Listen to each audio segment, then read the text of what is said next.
Okay, so this activity is very good for younger students. If you're an elementary school teacher, you've probably heard of typingclub.com.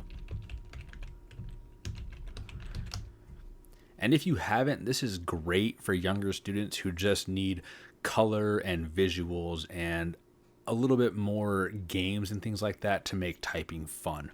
So the first thing they're going to have to do is log in, and they're already logged in their Google Chromebook. So we'll just hit login for now.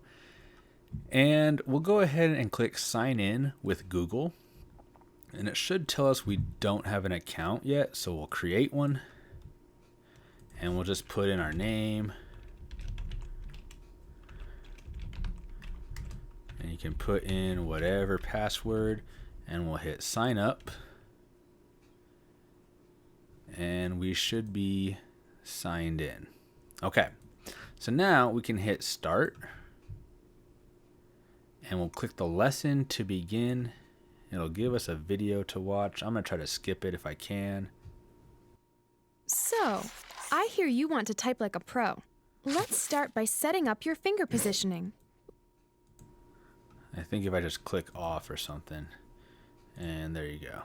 Okay, so skip the video, watch the video, however you want to do it, but then once the video is over, you'll get to this screen. So the reason why this is very good for small children is because it shows them exactly where to put their fingers at all times.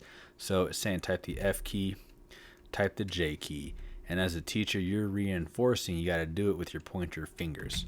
So press space to begin, and then it's just follow along. It's kind of like a really watered down typing test for little kids. So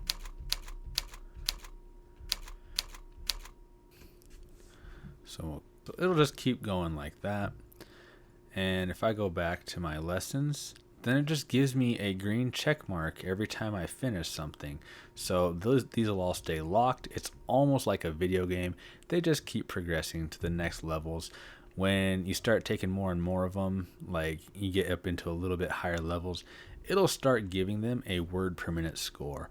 So I just thought I'd give a shout out to Typing Club. If this was one of the only things you used to teach your students typing, it could work. You just have to make sure that they're leaving their fingers where they need to be and using the correct fingers to hit the correct keys. So that's kind of a tall order for a teacher, especially if you have a lot of students in your class, like over 20.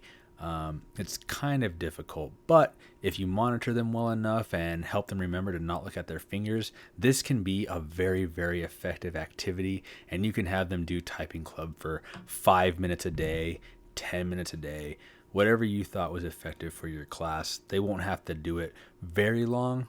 But what I've found in my class is if I just give them between 5 and 10 minutes to just run through their Typing Club drills, then midway through the year, they're pretty far along in all of these lessons. So good luck with that. Please use it in your classrooms if you think your students can benefit from it.